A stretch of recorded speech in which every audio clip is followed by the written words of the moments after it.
So is it easier with that episode to help you to get a Vietnamese publisher? Yes, definitely. Because without that, then I won't have that many Vietnamese readers. So that helped in the end, like make it viral. And then, oh, your comic's so good. And yeah, we should have it in Vietnam too. Yay.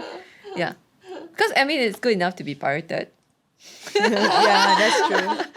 Yes. So yeah. Hi everyone, this is Jace. This is Fanny. Welcome to Freelance Creative Exchange, where every episode we talk to freelancers about freelancing and the gig economy. So today we are here with Eva. Yeah, hello. So Yay. Eva has been drawing webcomics for since 2007 about everyday life, yoga, and the cultural difference between Singapore and Japan. Yes, that's right. Welcome. Welcome, you. Eva. Would you like to introduce yourself to our audiences? Hi, my name is Eva. I'm the artist behind Evacomics, and I have been drawing webcomics since 2007, as you pointed out. Made more about cultural difference between Japan, Singapore, and sometimes US, because I've studied in these countries before. But nowadays, it's more about everyday life, my yoga practice, struggle with diet, and things like that. Yeah, and just random travel things also. Yeah. Great. So, Eva, just now you mentioned you graduated and then you spent some time overseas, right? So, this all this overseas experience, from Japan and in San Francisco, actually helped to shape your decision in terms of deciding to become a freelancer. I've always wanted to do my own IP, my own brand, but I've never really thought of when to start it.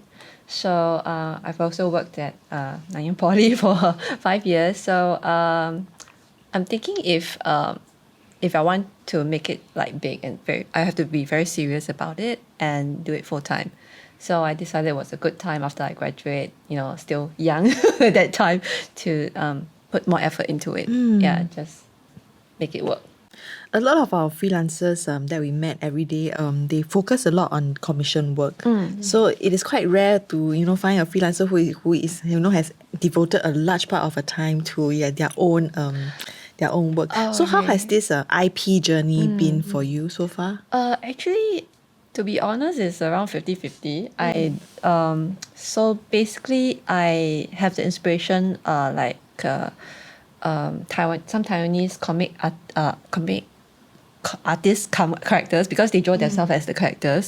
So they actually get endorsement from brands. Like they work with brands and then to cross promote their things, and because they have a large fan base, they actually can help promote the brand to their own fans. So it's actually a win-win situation. So I have this inspiration to do the same. So that actually I decided to do more on this character base, and I make it like very cute.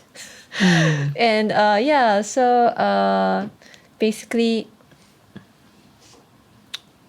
so So has the journey of creating your own IP be initially I have to build the fan base. So I have to keep on drawing my own characters, and then not to do so much other things, other characters. So focus on these 3 characters to build the fan base, build the familiarity first, and then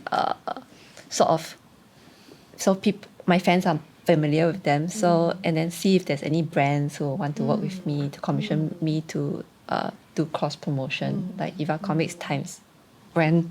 Yeah. Or brand times Evacomics. Yeah. Yeah. So along the way, I had some deals. So it sort of worked out. So it's actually commission plus own work at the same time. I see. Yeah. Okay. So how do you go about doing that kind of assessment? Like, who are you going to approach as your fans, and what are the avenues? Because you mentioned when you first started there wasn't even Facebook, right? So what are the avenues for you to actually reach out to those fans? Oh yeah, initially there was no Facebook. So actually, I was studying in Japan. So then I picked up a marketing class, and then they said, oh, your audience is very important. You're targeting to. Then I was like, oh yeah, targeting to. What am I targeting to? So I look around and it's like, okay, my friends are like me, into Japanese culture, into anime and manga. So I was like, okay, maybe I should do something along that line. So I decided to do more comics about Japan. I mean, there's some comics about their life in Japan already, but there was none for Singaporeans. So I decided to, and I was having a culture shock at that time. So I was like, okay, maybe I do a comparison between Japan and Singapore. And then I experiment with that. And I actually targeted forums and bloggers who are doing Japanese theme content. So there was this forum called Japan Ref or something like that. Then I started to participate in the forums, and then I leave a link to my blog at the bottom of my signature. Yeah, because you can't just go in and say, hey, look at my comics, and then exit. So you have to be a community member. So you have to participate in their threads, which is very time consuming, but that time young and student, so it's okay. So and then I have a thread with all my comics. So I just throw all my comics there. And then I thought that time Facebook was picking up. Then I was like, okay, so a lot of people have difficulty, they say that it's difficult to track my reply. Because after I reply them, they have to go back to the website to check. Okay. So they say they prefer Facebook. Okay. So I went to do Facebook. Yeah. Then slowly it started to get traction. Yeah. So it's actually a very long journey. So you started drawing comics in 2007, and then your first book was actually Eva, Copy, and Mod. This is the first one. Wow. Nostalgic.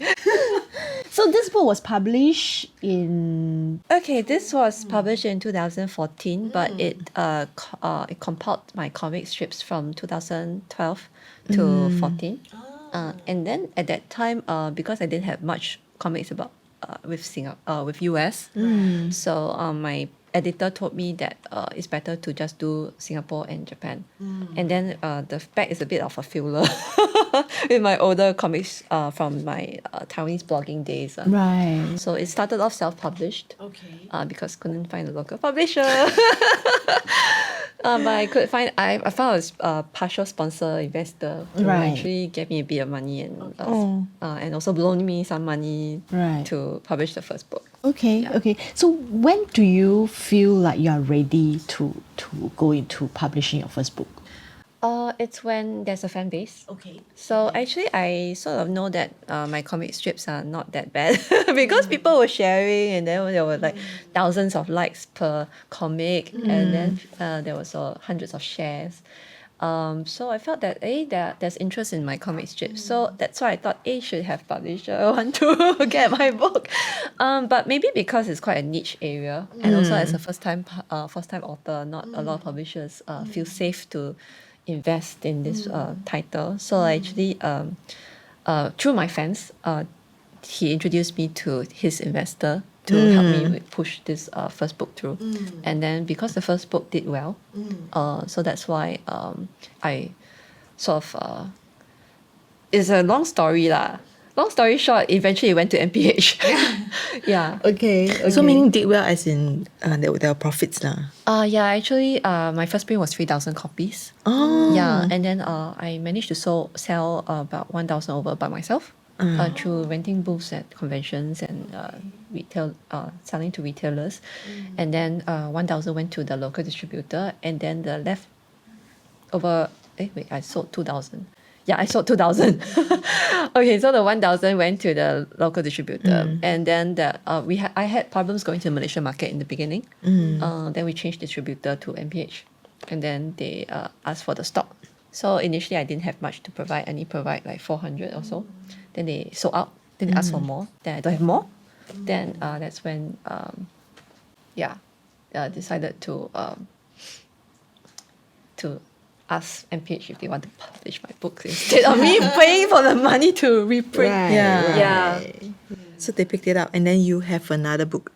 Yeah. So after this, right, so it sold well. They finished all their stock lah. So to them, 3,000 copies sold out is quite remarkable in the local scene. So that's but then some readers complain that all these comic strips are online. They can find it online on my Facebook. So there's nothing new. Okay. So I was like, okay, nothing new. So I do something new. So I always I have a culture shock when I was staying in Japan. It's not like what you see on TV, like dramas and anime, manga. So I want to talk about the real life living there as a foreigner.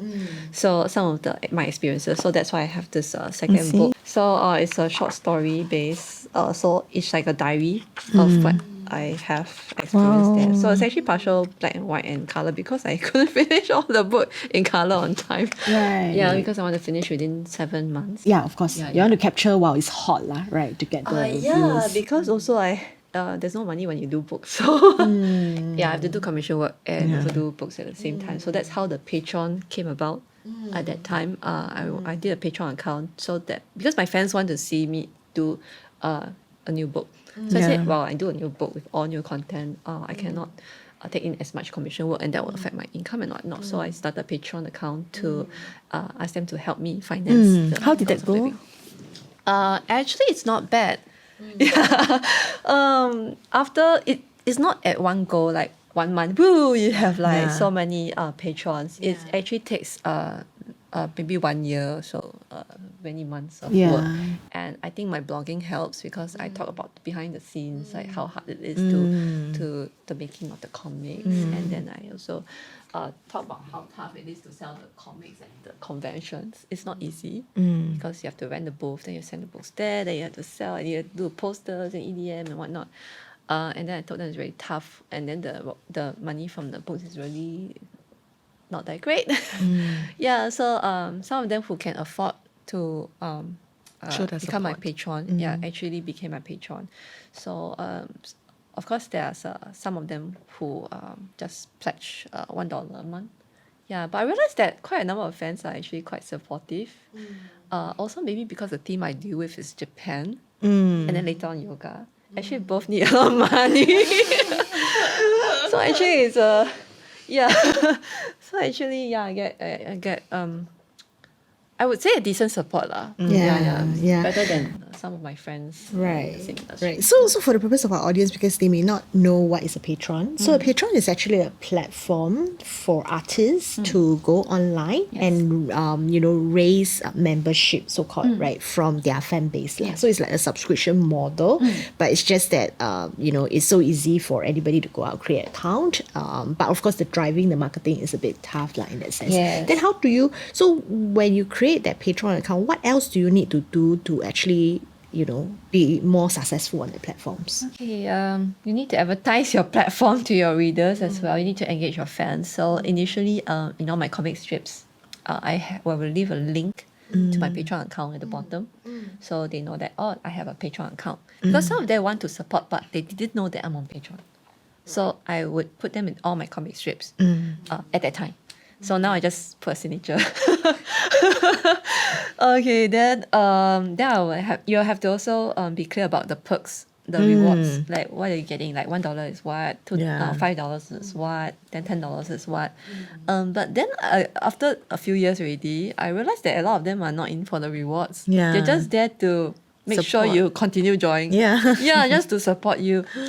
And then you have to be actively posting. You're still very consistently doing your work. Because some of them lose their patrons when they stop. Just because the patrons don't see you updating. Yeah. So they feel, why give you money? Yeah, so you have to be consistent. Then you have to keep advertising the patrons, and you have to be clear about the rewards. So in that sense, I mean, just now you actually mentioned a very, I would say, good points lah, which a lot of our freelancers are struggling, right? So, while a lot of them like to create content, that's why we are content creators, but, reality is such that we need money to survive, right? So in your last, I would say maybe 7 or more years in terms of freelancing, right? So what are the challenges that you face as a freelancing in Singapore? Or especially more specifically as a comic artist, freelancing in Singapore? I think for all freelancers is the money. It's the stable, you have to manage the income flow. Then particularly for comic artists, I think actually there's a lot of comic artists in Singapore, but most of them are doing like part-time, not like me full-time. Those that are doing full-time, we have a lot of various styles. So there's a there's the more like Marvel comic style. So, and then there's the very manga style. Then mine is like in between.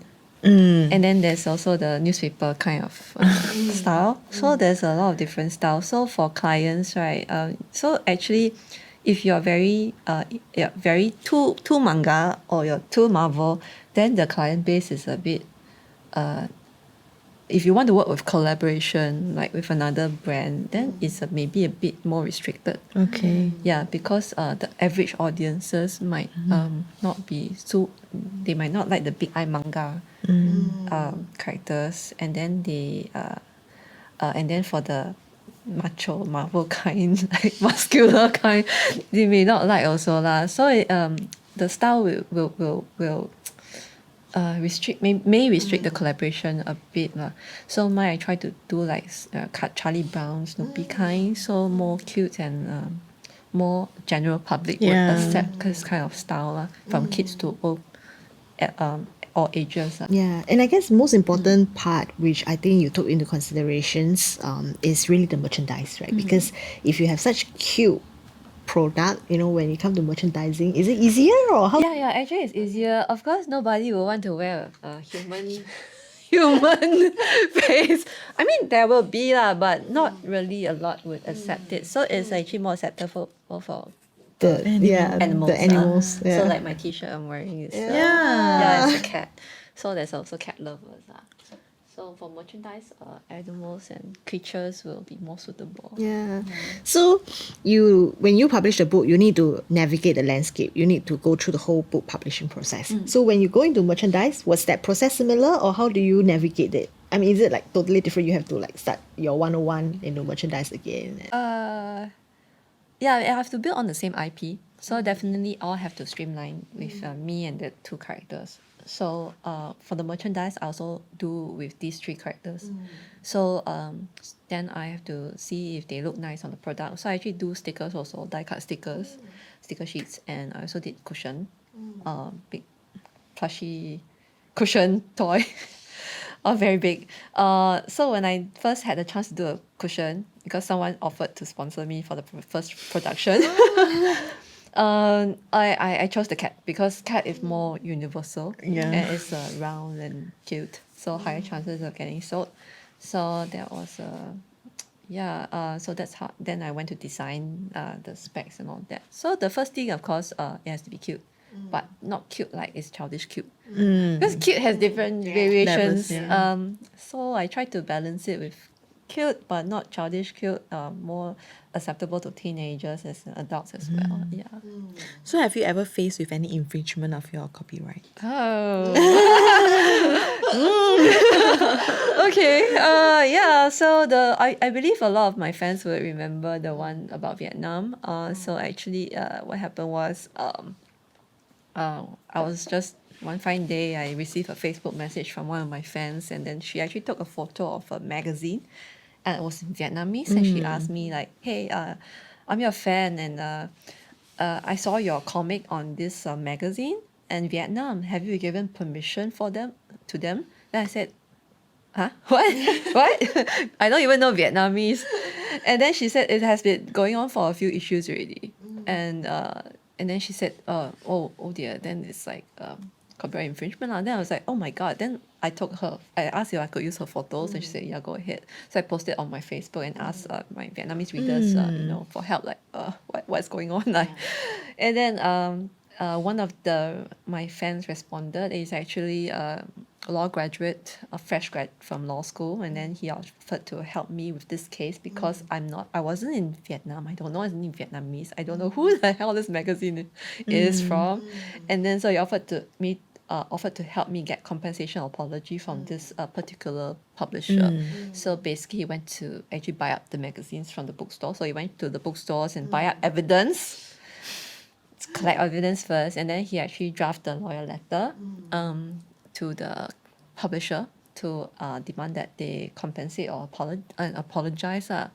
Then back by email. He also actually, I think he visited the publisher as well, but they were like brush him off. Yeah.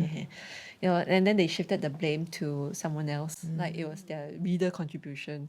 And it's very like, you know, like like nothing wrong with that. They actually changed my color to blonde, so I became a blondie. It was quite interesting. So eventually the law student said that we should be serious about this. We should plan it because there's a lot of artists in Vietnam that got their copyrights infringed and they cannot do anything about it. And they were sort of being bullied. So he felt that we should raise awareness about copyrights because he's specializing in copyrights. So he also set up a Facebook group about that. So copyrights, intellectual property protection. But then we cannot be too. So we sent a letter. Then nothing happened. So and then it was brushed off. Then we said we cannot be so soft and give up like that. We have to be more firm. But because the publisher has a backing, strong political backing, so we have to be very careful as well. So we have to be careful in our wordings, and and then we have to collect all the. We have to display the resources. We have to gather gunfire. So we actually I had to post on my blog as well because I think it's difficult to follow my Facebook page. It's difficult to follow all the evidences and the progress of the case. So I did a blog post and then I actually checked with him if it's okay, and then he also did a Vietnamese version of the post. So he actually translated everything so that the Vietnamese people can share the post. So we did 2 versions, and then we gathered one short post on Facebook, and then we get people to share as well. So then it gained a lot of traction. So a lot of people in Vietnam shared our story, not just Vietnam, I think elsewhere as well. And then they start to spam the publisher's Facebook page. I see. Yeah, that is the one that works. So anything that the publisher posted on their Facebook page, whatever, with nothing related to this case, there will be people scolding them. So they'll leave comments, score. So anything that they post is score. So in the end, they got fed up. I was like, wow, scary. So it happened over the weekend. So I think it caught them off guard as well because they don't work on weekend. So we posted on weekend, I think Friday or Saturday. So they come back, it's like, oh my God. So immediately they sent an email to apologize. And then they say they'll agree to the compensation. Because we later sent a more heavier letter and they ignore. So they said, okay, we'll pay you the compensation. We'll publish an apology. And things like that. Yeah, and I was like, okay. And then that was also how I actually eventually I got a Vietnamese publisher to publish my work as well. Can I check how much compensation do you ask for? I mean, does it equate to how many days of work, or how do you actually come up with that? Okay, so actually the lawyer, not lawyer because he wasn't a lawyer, the law grad went to calculate. He estimated the number of magazines sold, the number of issues that were infringed, and then how much they might earn. And then my page is this size, so it's like 1 page worth of content, and then he estimated how much it should be compensated. Okay. Yeah. So eventually it was quite a good sum of money. That's good. And I said, okay, since he helped me for free. So I said I will the money was enough for me to buy air tickets and lodging to Vietnam.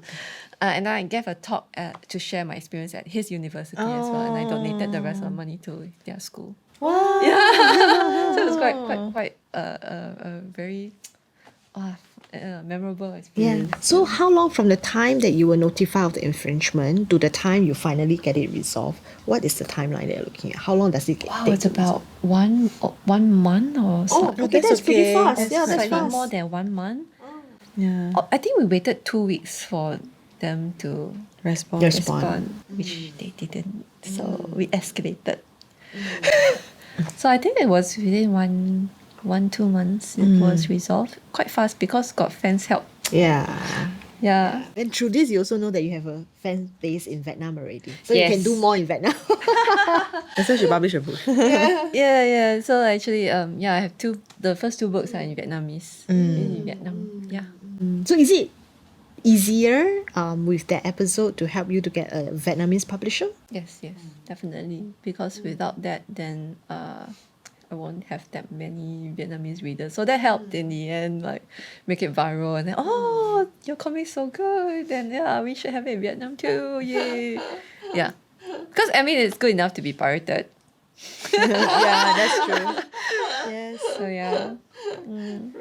So Yeah, what goes makes on. you want to, to start your freelance career instead of, joining another full-time job? Okay, I thought of joining other full-time job, but I thought, okay, it's better to start this early and burn all the bridges behind and just concentrate on this. So you have no way to look back and depend on. So just do this full-time and hope it will work.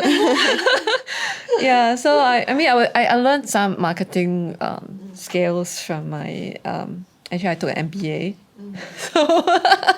So I was like, okay, I should make it into full good use. So I will do branding and marketing and all that. I even registered at Project Unlimited.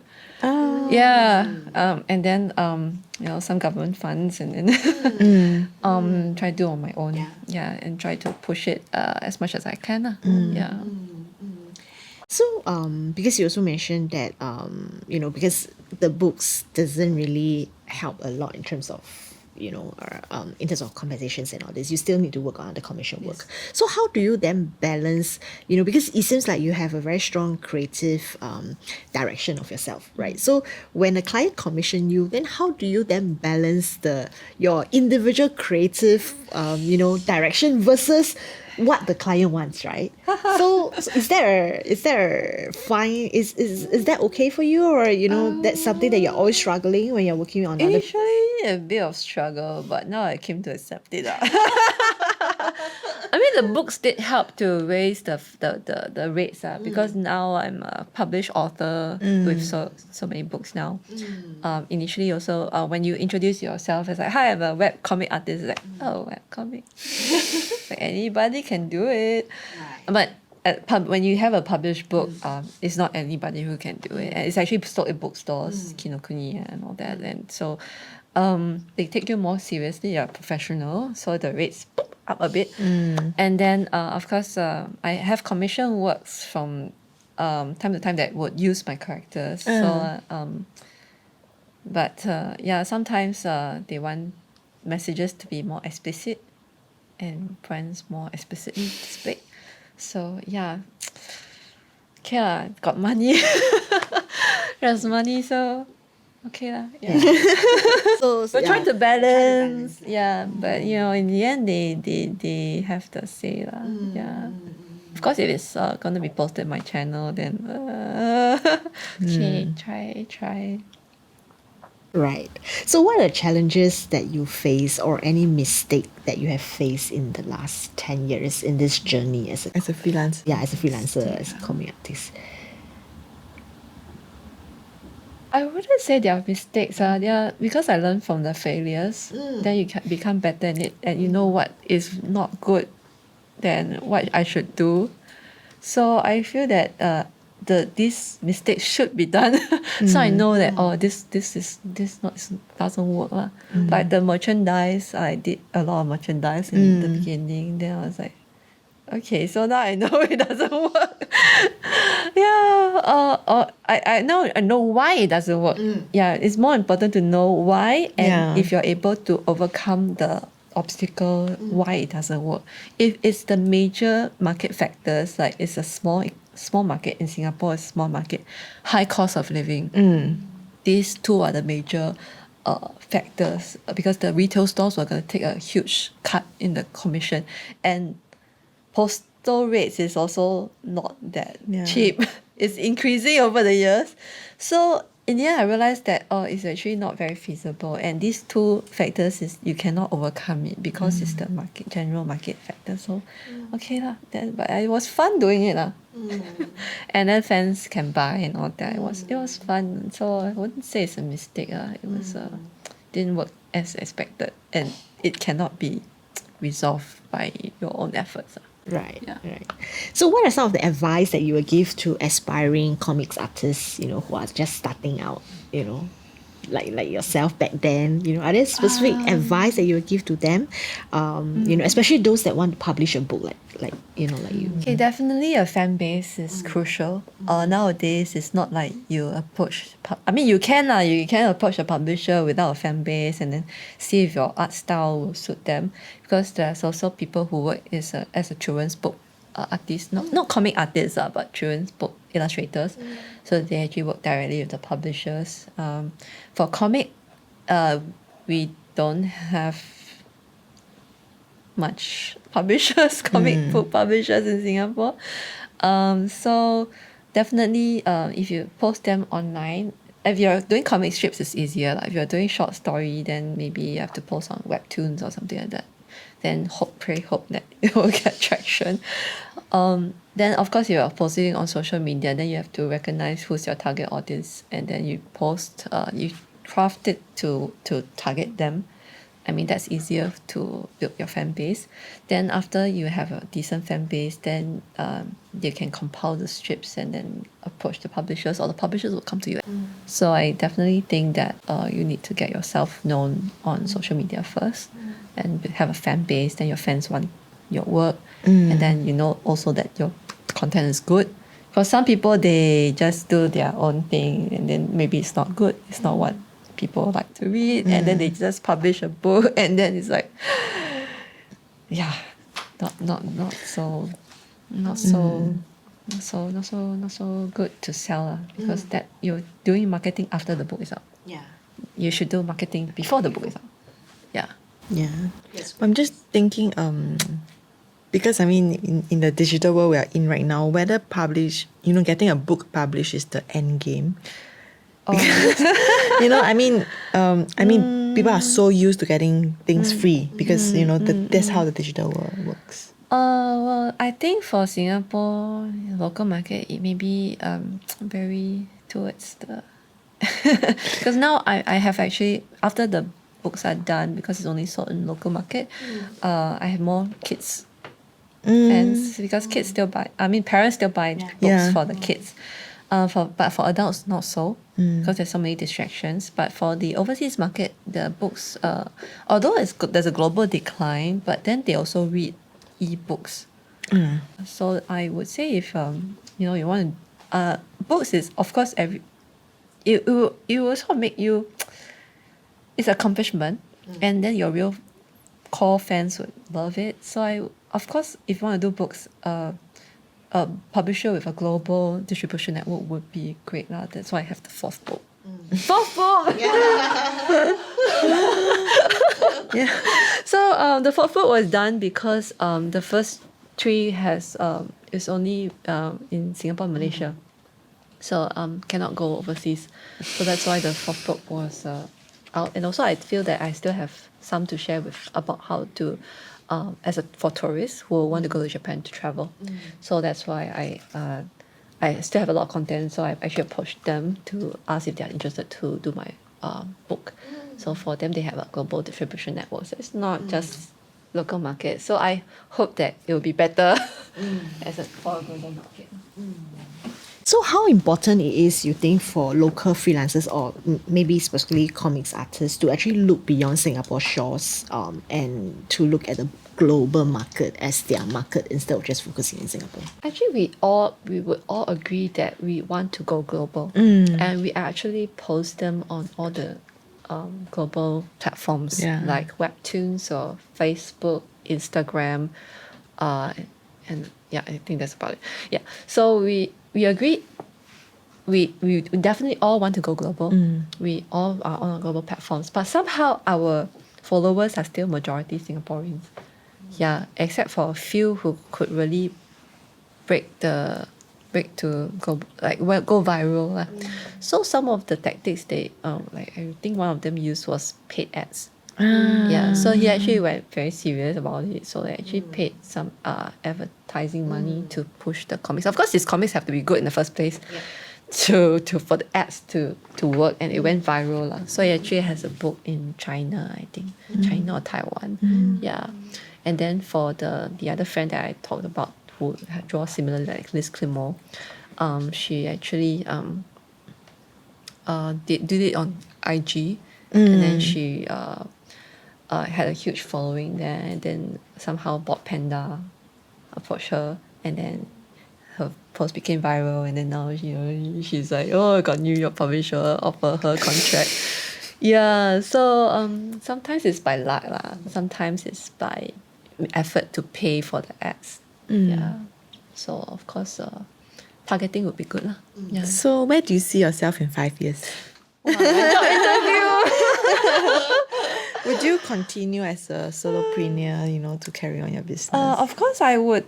It would be definitely great. Be better to expand. Yeah. So I also would like to hire people to help me draw. Because eyes and shoulders not getting. It's not as healthy as before. Yeah. So maybe it would be nice to have a small little studio or home studio. Then I have one or two interns there help me color or outline some digital work. Then I can focus on more of the ideas, marketing efforts, and maybe to